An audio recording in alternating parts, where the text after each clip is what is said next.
রবিবার সকাল এখন ওই 11টার মতো বাজে। অল্প কিছু খেয়ে তারপর সবাই মিলে ফল বিলোতে গিয়েছিলাম, মানে আমাদের বাড়ির আশপাশের যে বাড়িগুলো আছে তাদের সবাইকে ফল দিতে গিয়েছিলাম। নমস্কার, আমি পৃথা, এসেছি নতুন আরও একটা ভিডিও নিয়ে। সারা রাত জাগার পরেও কিন্তু এখনও আমরা ঘুমাইনি। একটু পরেই ভাবছিলাম শোবো, তো তারপর আবার কেকটা এসে গেছে, তো তাই ভাবলাম কেকটা আগে ডেলিভারি নিয়ে নিই। তো দেখো ওরা কিন্তু হোমমেড কেক এটা, আর স্পন্দন বানানটাও কিন্তু ভুল লিখেছে। তো ঠিক আছে, কোনো ব্যাপার না, কেকটা কিন্তু খুব সুন্দর খেতে। গাড়িটা একটু ছোট হয়ে গেছে, পাখিটা খুব সুন্দরই ছিল। আর এদিকে কিন্তু এরা সমস্ত কিছু সাজানোর তোড়জোড় চলছে। দেখো সন্ধ্যা তো প্রায় হয়ে গেছে, আমি ওদিকে রেডি হচ্ছিলাম, সুন্দর করে সাজিয়ে নিয়েছে। তোমাদেরও যদি স্পেশাল অকেশনগুলো সুন্দরভাবে আরও সুন্দর করতে চাও, এরকম সুন্দর করে সাজিয়ে আমার সাথে যোগাযোগ করতে পারো, আমি কন্ট্যাক্ট নাম্বারটা কিন্তু দিয়ে দেবো।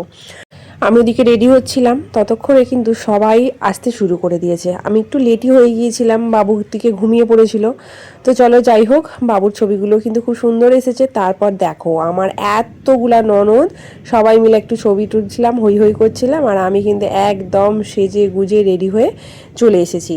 কেমন লাগছে আমাকে অবশ্যই কমেন্ট করে জানাবে। সারাদিনে আমরা হয়তো 2 ঘন্টার মতো ঘুমিয়েছি, ঠিকঠাক ঘুমটাও হয়নি, তারপরেও কিন্তু এনার্জিটা ধরে রাখতে হয়েছে, কারণ বাবুর অনুষ্ঠানটাও যেহেতু পরের দিনকেই ছিল। তো এবারে কেক কাটিং হবে, আর বাজিগুলো এমনভাবে ফাটছিল, পুরো গায়ের মধ্যে পুরো আসছিল, যেহেতু সামনেই ফ্যানটা চলছিল, তো একটু অসুবিধাই হচ্ছিল।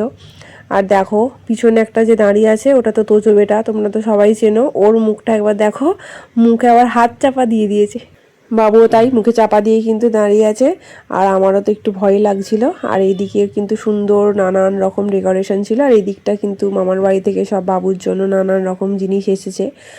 আর এবারে কেকটা কাটিং হবে, আর নিচের বাজিগুলো কিন্তু সুন্দর করে ফাটিয়েছিল, আর ভীষণ সুন্দর করে সাজানো হয়েছে।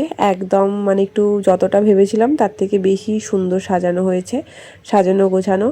আর সবাই এসেছিল, আমরা কিন্তু প্রচুর হই হই করেছি, আনন্দ করেছি, সবার সাথেই দেখা করার চেষ্টা করেছি। জানি না হয়তো কেউ কেউ ফাঁক রয়ে গেছে, সবার সাথে তো আর ওইটুকু টাইমে দেখা করাটা সম্ভব না।